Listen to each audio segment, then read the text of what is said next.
ಏನು ಸರ್? 50ನೇ ಹುಟ್ಟುಹಬ್ಬ ಪುನೀತ್ ರಾಜ್ಕುಮಾರ್ ಅವ್ರದ್ದು. ಎಲ್ಲಿಂದ ಬಂದಿದ್ದೀರಾ? ನಾವು ಬೊಮ್ಮನಹಳ್ಳಿಯಿಂದ ಬಂದಿರೋದು ಮಾರ್ತಿನಗರ ನಾಗರಬಾವಿಯಿಂದ. ಅನಿಸ್ತಿದೆ ನಮ್ಮ ಪುನೀತ್ ರಾಜ್ಕುಮಾರ್ ಅವರು ಇಲ್ಲದೆ ಇರುವಂಥದ್ದು? ಬೇಜಾರಾಗ್ತಾ ಇದೆ ಸರ್, ಬೇಜಾರಾಗ್ತಾ ಇದೆ, ಅಳು ಬರುತ್ತೆ ಸರ್.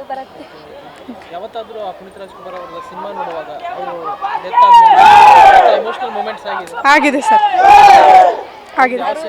ಅವ್ರ ಪಿಕ್ಚರ್ ನೋಡಿದಾಗೆಲ್ಲ ಇನ್ನೊಂದ್ಸಲಿ ಬರಲ್ಲ ಅನ್ಸತ್ತಲ್ಲ, ಅದೊಂಥರ ಅಳು ಬರುತ್ತೆ, ಒಂಥರ ಬೇಜಾರು, ನೆನೆಸ್ಕೊಳಕ್ಕಾಗಲ್ಲ ಅದು, ಅದೊಂಥರ ಬೇಜಾರಾಗತ್ತೆ ಅಷ್ಟೇ. ಈ ಥರ ಜನಗಳನ್ನ ನೋಡಿ ತುಂಬ ಕಣ್ಣಲ್ಲಿ ನೀರು ತುಂಬಿಕೊಂಡೈತೆ ಸರ್, ಅಳಂಗಾಗ್ತಾಯಿದೆ. ಅದೇ ತುಂಬ ಯಾವ ಥರ ಹತ್ತಿದ್ದೀರಾ? ಹತ್ತೀವಿ ಸರ್,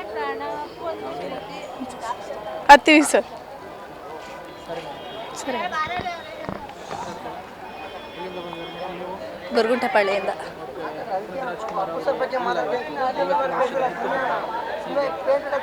ಹೇಗೆ ಅಂದರೆ ನೋಡೋಕ್ಕಾಗಲ್ಲ, ಬೇಗ ಬಂದು. ಮಿಲನ. ಮೊನ್ನೆ ಅಪ್ಪು ರೀ ರಿಲೀಸ್ ಆಯ್ತು, ಹಾಂ